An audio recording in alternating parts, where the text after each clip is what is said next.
Hey over there, Tony. Hello Mrs. Crackenberry, so lovely to see you. How have things been going for you? Like absolute shit, Tony. A great big pile of stinking feces. And yourself? I would say about the same. But then take some FEMA guys and have them pin me down and feed me the feces. That's about how I am doing. I could say the same, but I was being polite. How did you make out with insurance? I haven't even gotten to first base. Frustrating. We didn't do so hot either. We got promised about $10,000, but our claim was over $200,000. I got promised less than that, but I am waiting to hear back from their engineer. I am trying to get construction estimates now because I am not sure what this is going to cost. Did you get a check yet? Nope. Us either. I had structural damage. A fiery gateway to hell opened up in my dining room. Oh honey, we had the same thing. We lifted the carpet in the master bedroom and found the foundation had cracked straight down to Hades. I had to buy a rug from IKEA to cover it back up because the devil, Mephistopheles himself, looked up at me from the fiery pits of hell, and in his face I saw none other than the image of my adjuster from Colonial Claims, spelled KOLONILKLIMS, with a K and a K, not to be confused with any other claims company with the same sounding name. Yes, that is who I had as well. Colonial Claims, with a K and a K, not to be confused with any other claims company with a similar sounding name. After all, while the stories in this cartoon are real, and based on an actual series of events that have happened to Sandy victims, the characters are purely fictitious, and any similarities to persons living or dead are strictly a coincidence. Like my basement having been a first floor until I had placed a claim against my policy, then it was suddenly a basement. And next to nothing in a basement is covered, as opposed to a first floor. Strictly a coincidence. Yes, strictly a coincidence. That same kind of coincidence. Anyway, we ended up using a public adjuster, and they rejected our claim for the damage. They said that all of the damage was pre-existing, because we had not lifted the carpet prior to the storm and taken a picture of the foundation, proving there was no 10,000-foot deep crack going straight down to the pits of hell, thus the damage must be pre-existing. And we had no evidence to prove otherwise. My public adjuster informed me that even if I had taken such a picture they would have said that between the time we evacuated and the time the storm started could be when the cracking occurred, which would mean it wasn't from the flood. They are just denying valid claims because they are crooks. Of course the crack happened from the flood. I had a 4-foot tidal wave swipe into my home, and the water table rose and the water pressure broke the foundation. It is hideous for them to imply the house was like this all along. My engineer tried to pull something like that. I told him I wasn't falling for him trying to claim my house was already damaged. What's going on here is disgusting. Who was your engineer? You mean the NFIP engineer? Yes. It was a guy from US Forensics. That's US Forensics. Spelled USFOURENSIX.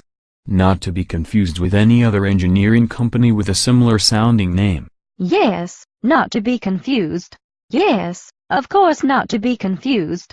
That would just be a coincidence. Like how coincidental it was I had all this severe flood damage in my house before it ever even flooded. Quite the coincidence. A lot of coincidences seem to have been happening since the storm.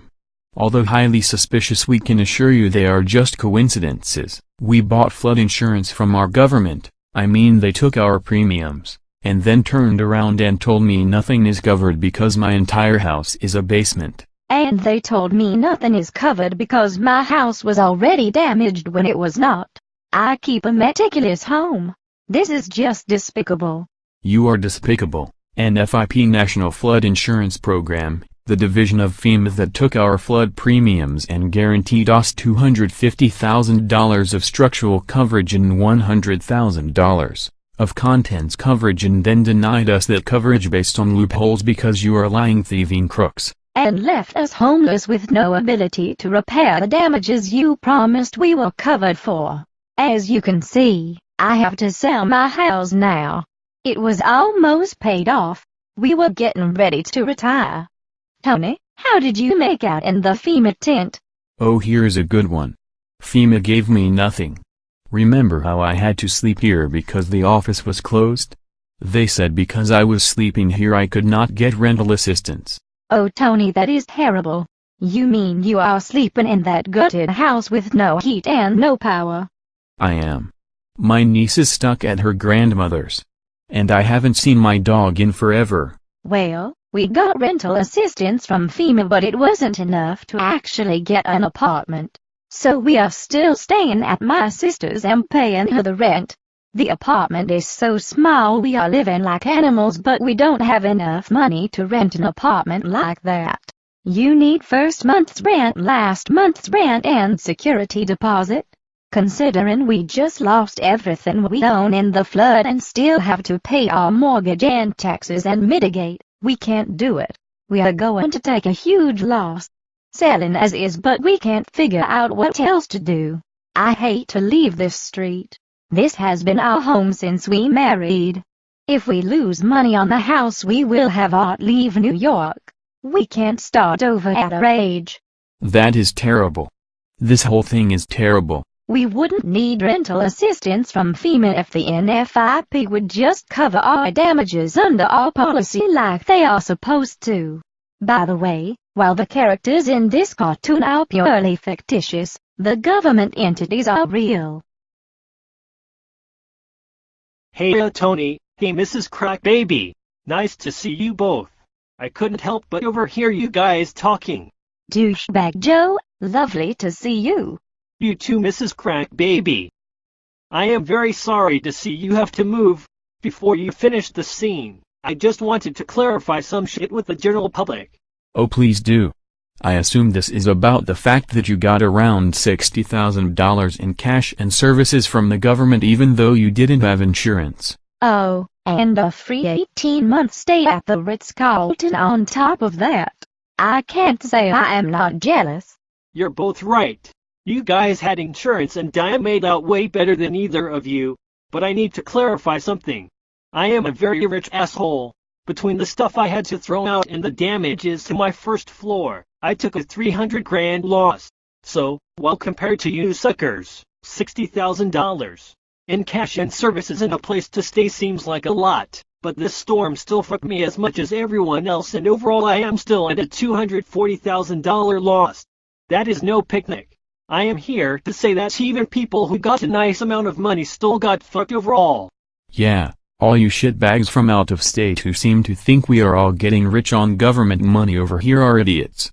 We see what you write on the message boards about us. Oh yes, I have read some of that stuff on my smartphone. Fuck all of you who think that we are all getting rich. We just lost everything we... And our families. And the local douchebags worked for our entire lives. Anything Category 3 water touches has to go right into the trash. There's nothing left of our homes. And most of us did have insurance policies. But your fucked up government won't make good on them and would rather string us along with handout money and make us beg for help. You really need to keep watching to see what is going on here. It is inexcusable. I personally would give the NFIP the finger for you guys, but this cheap animation software isn't programmed for obscene gestures. That's too bad. I have to go now. I have to go find a foundation guy. You know there's this big 12-12-12 benefit concert for Sandy victims. Maybe we will be able to get some aid from them. It is nice that celebrities care about what is happening to us. It would be fabulous if we could get money from that concert to stay here. Though it is still pathetic because we were insured for this. And people who were responsible and bought insurance should get that insurance money, versus beg for charity. Yes, that charity should be saved for assholes like me who didn't buy insurance. You're such a douchebag. Yeah, he is. Women and children second and third. Douchebags first. What are you doing, Tony? I'm trying to channel some of that douchebag good luck you have. You are like the luckiest douchebag around. I have had enough of you schmucks. I'm going inside. I like to pretend I still have sheetrocked walls and can walk through them like a ghost. Maybe Patrick Swayze will come hang out with me. We can make pottery bowls and run through the framework where the sheetrocked walls used to be together. And annoy that Whoopi Goldberg. I don't like that Whoopi Goldberg. She's not really Jewish. I think we are all starting to lose our shit. Stop touching me. Don't play dead.